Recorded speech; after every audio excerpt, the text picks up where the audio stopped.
સ્વાગત છે આપનું। આજે આપણે ભારતમાં કૃષિ વિશે ચર્ચા કરવાના છે। તો ચાલો ભણીએ। આપણે બધા જાણીએ છીએ ભારતની મુખ્ય આર્થિક પ્રવૃત્તિ ખેતી છે। પહેલા તો આપણે એ સમજીએ કે આર્થિક પ્રવૃત્તિ કોને કહેવાય। प्रवृत्ति घना बधा प्रकारनी होय। आर्थिक प्रवृत्ति, बिन आर्थिक प्रवृत्ति, सेवाकीय प्रवृत्ति। આપણે વાત કરવાના છીએ આર્થિક પ્રવૃત્તિ વિશે। તો કોને કહેવાય આર્થિક પ્રવૃત્તિ? જો આના માટે વ્યાખ્યા છે કે માનવી જે પણ કંઈ કામ કરે છે એ કામના બદલામાં વળતર મેળવે, કામના બદલામાં મહેનતાણું પૈસા મેળવે, એને કહેવામાં આવે છે આર્થિક પ્રવૃત્તિ। અને આપણે બધા જાણીએ છીએ કે ખેતી છે એ પૈસા મેળવવા માટે કરવામાં આવતી પ્રવૃત્તિ છે, એટલા માટે આર્થિક પ્રવૃત્તિ છે। આવી અનેક પ્રકારની આર્થિક પ્રવૃત્તિઓ હોય જેમાં પૈસા લઈને કામ કરીએ એ બધી જ આર્થિક પ્રવૃત્તિ। આ આર્થિક પ્રવૃત્તિ પૈકીની ખેતી છે અને ભારતની મુખ્ય આર્થિક પ્રવૃત્તિ પણ ખેતી છે। શું કામ? તો આપણે જોઈએ છીએ કે ભારતમાં જે શ્રમ શક્તિ જે કાર્ય થઈ રહ્યા છે, પછી એ ઉદ્યોગ ક્ષેત્રના કાર્યો હોય કે અન્ય કોઈ જગ્યાએ કાર્ય કરવામાં આવતું હોય, એ બધા કાર્યોમાં જે કુલ મજૂરો કામ કરે છે, જે શ્રમિકો કામ કરે છે, એ કુલ શ્રમિકોના લગભગ 60% લોકો ખેતીની પ્રવૃત્તિ સાથે સંકળાયેલા છે। એટલે કે દેશની મોટા ભાગની વસ્તી 60% વસ્તી ખેતીવાડી સાથે સંકળાયેલી છે અને એટલા માટે જ ભારતની મુખ્ય આર્થિક પ્રવૃત્તિ ખેતી છે અને એટલા માટે જ ભારત છે એ કૃષિ પ્રધાન દેશ છે। અવારનવાર પેપરમાં પ્રશ્ન પૂછાતો હોય છે કે ભારત કેવો દેશ છે? તો કૃષિ પ્રધાન દેશ છે। બીજું, જે રાષ્ટ્રની ઉત્પાદન, રાષ્ટ્રમાં જે ઉત્પાદન થાય છે એ રાષ્ટ્રીય ઉત્પાદનમાં ખેતીનો ફાળો 22% છે। 22% હિસ્સો રાષ્ટ્રની કુલ ઉત્પાદનમાં ખેતી અને ખેતીની અન્ય પ્રવૃત્તિમાંથી પ્રાપ્ત થાય છે। એટલું જ નહીં, કુલ ઉત્પાદનમાં ખેતી પાક અને ખેતી પેદાશોનો 18% હિસ્સો છે। એટલે કે આપણા દેશની રાષ્ટ્રીય આવકમાં પણ ખેતીનો ખૂબ મોટો ફાળો છે અને એટલા માટે જ આપણા દેશને કૃષિ પ્રધાન દેશ કહેવામાં આવે છે।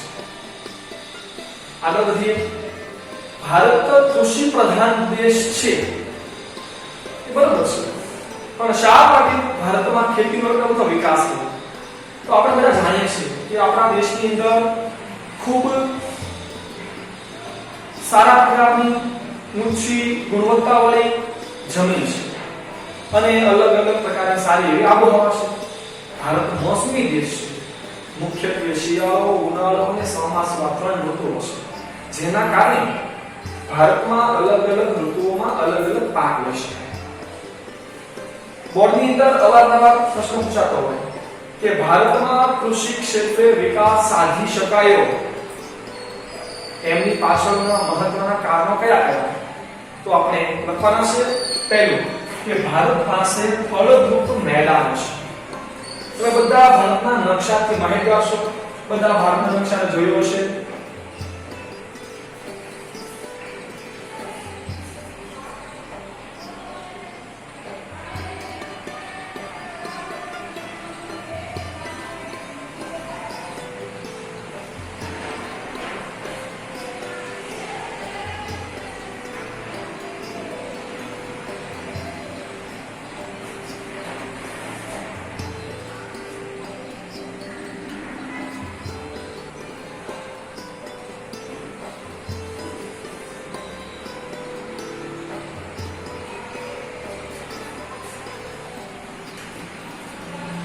આપણે જાણીએ છીએ ભારતનો નકશો કંઈક આવો છે। એમાં ભારતના જમીનને જો અલગ અલગ ભાગમાં પાડવા વિભાગી, તો આપણે બધા જાણીએ છીએ અહીંયા પૂર્વ, પશ્ચિમ, ઉત્તર અને દક્ષિણ। ભારતના વિભાગને દિશા પ્રમાણે પૂર્વ, પશ્ચિમ, ઉત્તર, દક્ષિણ નીચે નાખવામાં આવે। હવે આ બધી જગ્યાએ કારણ કે ભારતની ભૌગોલિક સ્થિતિ બહુ સુંદર છે. આપણે જાણીએ છીએ કે ભારતના દક્ષિણ ભાગમાં આવેલો છે સમુદ્ર, બંગાળની ખાડી, આ હિંદ મહાસાગર અને અરબ સાગર. હવે ત્રણેય બાજુનો આ દરિયાઈ વિસ્તાર, જેને આપણે દ્વીપકલ્પ કહીએ, ત્રણ બાજુ પાણીથી ઘેરાયેલો જમીનનો ભાગ એટલે દ્વીપકલ્પ. તો અહીંયા દ્વીપકલ્પીય ભૂજ પ્રદેશ આવ્યો. એ જ રીતે આપણે જાણીએ છીએ કે આપણને કુદરતી ખૂબ વિશાળ બરફથી છવાયેલો હિમાલય પર્વત મળ્યો, જેને કારણે આ પ્રદેશનું ઠંડુ વાતાવરણ, અહીંયા મોસમી આબોહવા, ચોમાસાના વરસાદના પ્રમાણો વહેતી આવતા હોય. ટૂંકમાં કહી શકાય કે ભારતની આબોહવા વિભિન્ન પ્રકારની છે, અલગ અલગ છે.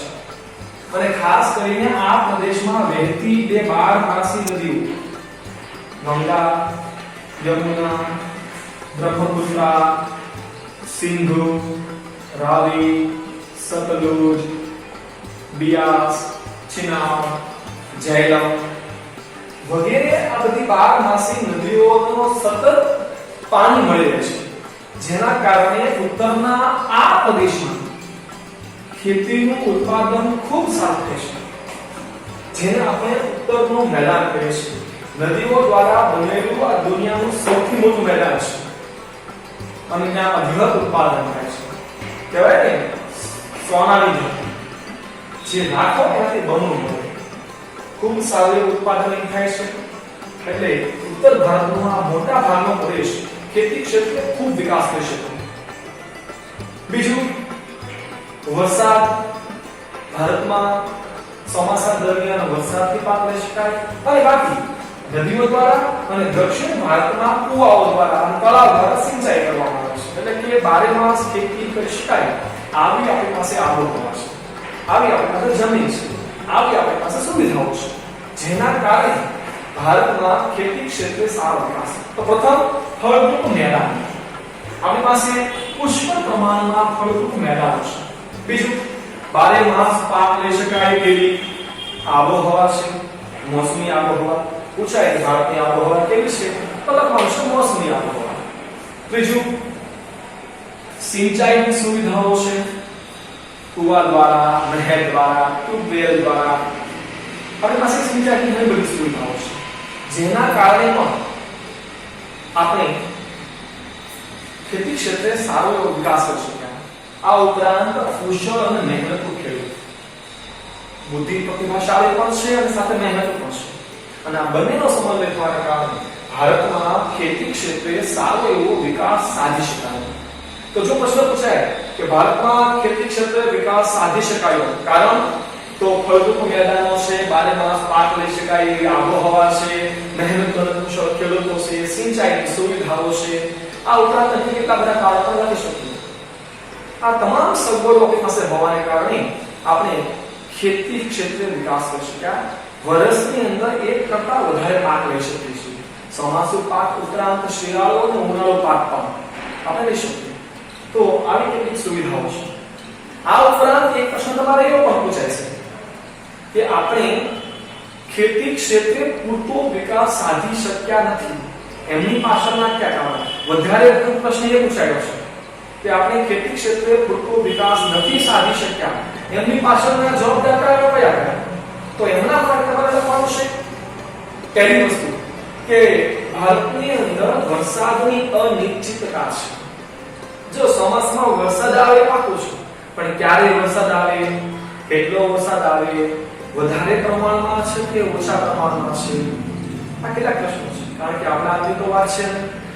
તો વરસાદની અનિશ્ચિતતા એ ચોમાસુ પાક માટે યોગ્ય નથી. જો વ્યવસ્થિત વરસાદ હોય તો ઉત્પાદન સારું, તો વ્યવસ્થિત ના હોય તો તકલીફ વાળું. તો પહેલું વરસાદની અનિશ્ચિતતા. બીજું, નાના ખેતરો. ભારત દેશમાં બહુ ઓછા ખેડૂતો એવા છે કે જેની પાસે પૂરતા પ્રમાણમાં જમીનો હોય. તો મોટા મોટા કુટુંબ અને એમાં નાના ખેડૂતો, નાના ખેતરો, જેને કારણે ઉત્પાદન ક્ષમતા ઘટે. એટલે કે જમીનનું પ્રમાણ ખેડૂતો પાસે ઓછું, નાના ખેતરો છે એટલે પૂરતો વિકાસ સાધી શકાતો નથી, પૂરતું ઉત્પાદન લઈ શકાતું નથી, મોટા મોટા કુટુંબ છે. એક જ કુટુંબમાં ખૂબ મોટા પાયે સંખ્યા હોય, મુખ્ય પાસો આધાર ખેતી છે એટલે મોટા ભાગના લોકોમાં સંકળાયેલા હોય. જો કે ઉત્પાદન ઓછું કારણ કે વરસાદની અનિશ્ચિતતા છે. અને બીજું ગામડા સુધી હજી વિજ્ઞાન અને ટેકનોલોજીનો વિકાસ પહોંચ્યો નથી. ગામડા સુધી ટેકનોલોજી પહોંચી જ નથી હજી. ટેકનોલોજીનો અભાવ છે. સિંચાઈની અપૂરતી સગવડ, બધા જ પાસે સિંચાઈની સુવિધા હોતી નથી આજે. હા, સિંચાઈ કરવી હોય તો લાઈટ ન હોય. ગામડામાં બહુ પ્રશ્ન બનતો હોય કે ભાઈ કૂવો છે, પાણી છે, પણ લાઈટ નથી હોતી. તો આવી કેટલીક સમસ્યાઓ કે જે સિંચાઈ ક્ષેત્ર અપૂરતી છે, જ્યાં લાઈટ હોય કે પાણીની સુવિધા ન હોય. આના કારણે પણ ભારતમાં ખેતી કરવા માંગીએ છીએ છતાં પણ થતા નથી અથવા થઈ શકતી નથી. સિંચાઈની અપૂરતી સગવડ, આધુનિક યંત્રોની ઓળખ, આધુનિક યંત્રો ખૂબ ઓછા છે, જેના કારણે પણ આ સમસ્યા બની. આ ઉપરાંત સુધારેલા બિયારણો, નવી જંતુનાશક દવાઓ, નવી ટેકનોલોજી, સારી સુવિધાઓ હજી સુધી આપણા સુધી પહોંચી નથી, ખેડૂતો સુધી પહોંચી નથી, જેને કારણે એનો પૂરતો વિકાસ થઈ શકતો નથી. તો આવું લખી શકાય કે શા માટે ભારતની અંદર ખેતી ક્ષેત્રે વિકાસ સાધી શકાય નથી. તો વરસાદની અનિશ્ચિતતા, નાના ખેતરો, મોટા કુટુંબો, ટેકનોલોજીનો અભાવ, સિંચાઈની અપૂરતી સુવિધા, આધુનિક યંત્રો ઓછા છે, સુધારેલા બિયારણો, જંતુનાશક દવાઓ પૂરતા પ્રમાણમાં મળતી નથી, લોકો જ્ઞાનનો અભાવ, ખેડૂતો અભણ છે, અશિક્ષિત છે, જેના કારણે પણ એનો પૂરતો લાભ લઈ શકતા નથી, તમામ સુવિધાઓના સુધી પહોંચતી નથી. આ ઉપરાંત અત્યારના આધુનિક સમયમાં જોઈએ તો આજની યુવા પેઢી ખેતીમાં એટલો બધો રસ ધરાવતી નથી. ખેતી કરવી એટલે કે હલકું કામ છે, આવી પ્રકારની મનોવૃત્તિ પણ ખેતી ક્ષેત્રે ભારતને પૂરતો વિકાસ નથી થઈ શકતો. તો શિક્ષિત લોકોનો ખેતી ક્ષેત્રે અભાવ, જેને કારણે પણ આપણે પૂરતો વિકાસ કરી શક્યા નથી. તો આ ભારતની મુખ્ય પ્રવૃત્તિ ખેતી છે અને એટલા માટે જ ભારત ખેતી પ્રધાન દેશ છે. રાષ્ટ્રીય આવકમાં 22% હિસ્સો છે અને રાષ્ટ્રીય ઉત્પાદનમાં 18% એનો હિસ્સો છે. આ ઉપરાંત ફળદ્રુપ મેદાનો, બારેમાસ પાક લઈ શકાય તેવી આબોહવા, સિંચાઈ, કુશળ અને મહેનતુ ખેડૂતો વગેરેને કારણે ભારતમાં ખેતી ક્ષેત્ર વિકાસ કરી શકાયો છે. પરંતુ કેટલીક અસુવિધાઓને કારણે, જેમ કે વરસાદની અનિશ્ચિતતા, ટેકનોલોજીનો અભાવ, ખેતીના કામ પ્રત્યેની સૂઝ, નાના ખેતરો, મોટું કુટુંબ, ટેકનોલોજીનો અભાવ વગેરે જેવા કેટલાક કારણોસર ખેતી ક્ષેત્રે આપણે વિકાસ સાધી શક્યા નથી. વાત કરીએ ખેતીના મુખ્ય પ્રકારો. તો ખેતીના મુખ્ય 6 પ્રકાર છે. જીવન નિર્વાહ ખેતી, સૂકી ખેતી, આર્દ્ર ખેતી, સ્થળાંતર ખેતી, બાગાયતી ખેતી અને સઘન ખેતી. ટૂંકમાં ચર્ચા કરી લઈએ તો જીવન નિર્વાહ ખેતી કોને કહેવાય?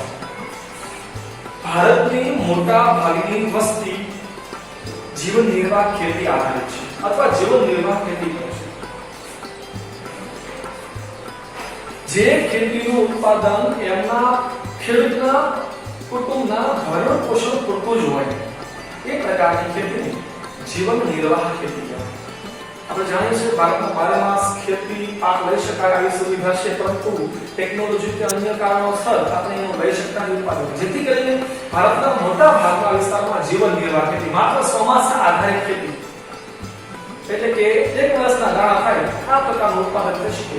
કારણ કે નાના ખેતરો છે, ખેડૂતો પણ બહુ નાના છે, જેના કારણે મોટા ભાગના વિસ્તારમાં જીવન નિર્વાહ ખેતી ભારતમાં થતી જોવા મળે છે. સૂકી ખેતી માત્ર ચોમાસા આધારિત જે ખેતી કરવી હોય એમને સૂકી ખેતી કહેવાય. સ્થળાંતરિત ખેતી એક જગ્યાએથી બીજા જગ્યાએ પરિવહન કરવું આને સ્થળાંતર કહેવાય. આ ખેતીને બીજા શબ્દોમાં ઝૂમ ખેતી પણ કહેવામાં આવે છે. ખાસ કરીને જંગલી આદિવાસી વિસ્તારમાં આ પ્રકારની ખેતી વિશેષ પ્રમાણમાં જોવા મળે.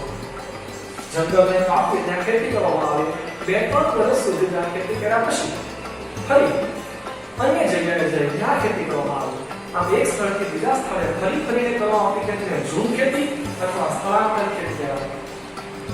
બાગ બગીચા, ફળ ફળાદી, ફૂલો વગેરેનું ઉત્પાદન કરવામાં આવે એ બાગાયતી ખેતી છે. ખૂબ મોંઘી ખેતી, અને જ્યાં સંપૂર્ણ સાધન સુવિધાઓ હોય, જંતુનાશક દવાઓ, બિયારણો, સિંચાઈની સુવિધાઓ, ટૂંકમાં આપણે શકાય ખેતી ક્ષેત્રની તમામ સુવિધાઓ પૂરતા પ્રમાણમાં મળતી હોય એ પ્રકારની ખેતીને સઘન ખેતી કહેવામાં